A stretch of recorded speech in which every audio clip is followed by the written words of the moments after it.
na si John Lucas! Nagbabalik! Eto na, alam mo, invite mo muna sila sa iyong programa. Go, sa Black Rider. Go. Alright, yes, mga kapusong tiktropa, paparating na po ang bagong bayani ng GMA Telebabad, ang Black Rider. November 6 na po ito, pagkatapos ng 24 oras. Suportahan po natin. Ayan, maraming salamat po. Alright! Eto na. Kapag halimbawa, alam mo na ha, pagka mali, siyempre masasabugan ka, pero pag tama, sasayaw ka. Alright, Yes. sige. Oo, di ba? Eto na, kaya naman ang katanungan. John, magpapasabog ka na ba? Magpapasabog na! Let's go! Sipo ka na dyan. Sabi niya, wala daw siyang abs ngayon. Wala Talaga po ba? eh, opo eh. Hindi, Ay, wow. parang di totoo yan. Hindi kami naniniwala. Malalaman natin mamaya. Ito lang iyong unang sang tanong. Sa opening ng kanyang bagong business, paano dinescribe ni Matteo Gudicelli ang kanyang bagong studio rental venue?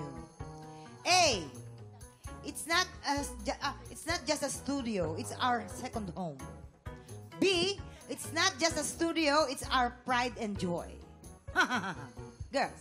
Mamang, pride and joy yung dulo. Ah, talaga ba? Bakit? Si Mateo at si Sarah, mayayaman yan. Ay, May hala. bahay sila sa Metro Manila, sa Cebu. Pag second home, hindi. Fifth home na nila yon. Practical. Ay, fifth home. Yes. Eh, si Shubi, si ito Shubi, kasi- di ba close mo yun? Oo. Si Kuya Mateo kasi Kuya John. Kuya John talaga, no? Ano yan? Taga Cebu. Oo nga. Oo. Nagkakasama kami niyan palagi sa Cebu. Oh. At alam ko ang dahilan kung bakit sila nagtayo ng business. Ano? Bakit? Pride and joy talaga. Okay, pride and Dahil joy. sa pride and joy. Boys, Hello! Anong fifth home ang sinasabi ng mga girls natin? Alam niyo, ang mga Giticelli, taga-Alabang yan, taga-Ayala, Alabang yan. Tama. Ang layo nila, mga 200 meters lang. Doon sa studio, na doon din sa Alabang. So therefore, second home. Yung iba, fourth at fifth, Yun nasa naman Cebu, pala.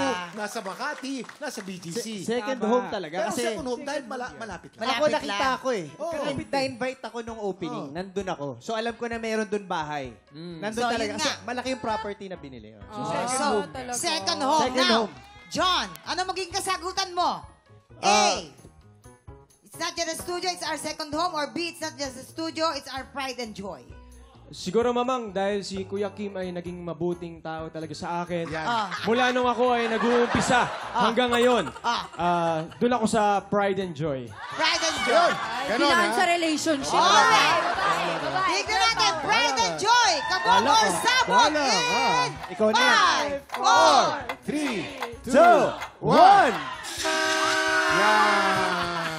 Ayan. Ayan, wag ka kasi masyado naniniwala kay Kuya. Kasalanan nga yan eh. Oo. Sinabi mo kasi mabuting tao ko, di mo naman ako sinunod. Ayan Ayan nangyari naman, sa'yo. ayan naman. Ayan. Oh, pinili niya yan. Sa'yo Oh. eh. Sorry Kuya Kim. Naku. Yan ang Life sinasabi choices. ko eh. Ayawan ko ba sa'yo Second dyan home eh. pala. Second home eh. Pwede ulitin po? Hindi na pwede. Okay, ito na ang pangalawang sang tanong. Dahil bilugan siya nung bata pa, ano ang pang-aasar ng mga kapatid ni Kylie Padilla sa kanya? A. Bulldog. B. Piglet. Ang tama dyan ay bulldog. Oo, kasi nung lumalaki siya, meron silang bulldog. Doon yata pinaglihi talaga siya, sabi ng magulang. Oo nga. Alam ko nga, bulldog eh.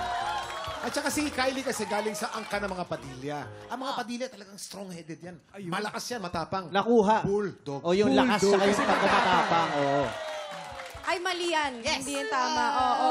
Ang Bakit tama po yan? ay piglet talaga, Mang. Kasi nakikita Kasi- nyo naman, nung bata po talaga si Kylie, yung kutis niya, mamink-mink. Oo, Mink. yes, mamink-mink. At saka kapag tumatawa siya, ganito siya. Ha! May ganun siya pag tumatawa siya. Di ba, Roxy? Oo, tsaka piglet talaga. Di ba pag Pinoy, di ba ang pang-aasar lang naman natin, piglet or baboy? Bakit may Tsaka bulldog? kasi Parang cute. hindi- Oo, di ba cute kasi parang- siya. Kailan pa tayo nakarinig ng pang-aasar na bulldog? Di ba pag sa Pilipinas, Oo, baboy oo, or piglet? Kaya Sa ganda ni piglet. Kylie, bulldog. Oo, piglet. At least piglet yan. Ah, Piglet ang oh, sagot. eto nga. Ano magiging kasagutan mo dyan? Piglet or bulldog? Pero medyo sangayon talaga ako kay Roxy kasi ganoon talaga tayo lumalaki, nangaasar tayo ng parang sa piglet lang, ganyan. Siguro, try ko ulit sa piglet. Piglet! Piglet. John, ha? Piglet. Pangalawang beses mo nang hindi naniwala. Tingnan natin kung saan Nako, ka dadalhin tingnan yan. natin. Again, it's a matter of life choices. Wala kang Kabog bilib sa... or sabog piglet in 5, 4, 3, 2, 1. ano na? John!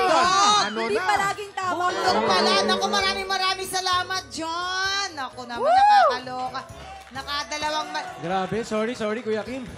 Nagpapaniwala ka sa mga babaeng yan eh. Wala kang mapapala dyan sa mga yan. Ako. Hubarin ko na lang kasi wala na rin Tingin nga, chance eh. patingin Wala nga. po eh. Tanggalin mo na Oo lang. nga. John, Pasko naman ngayon. Take it off!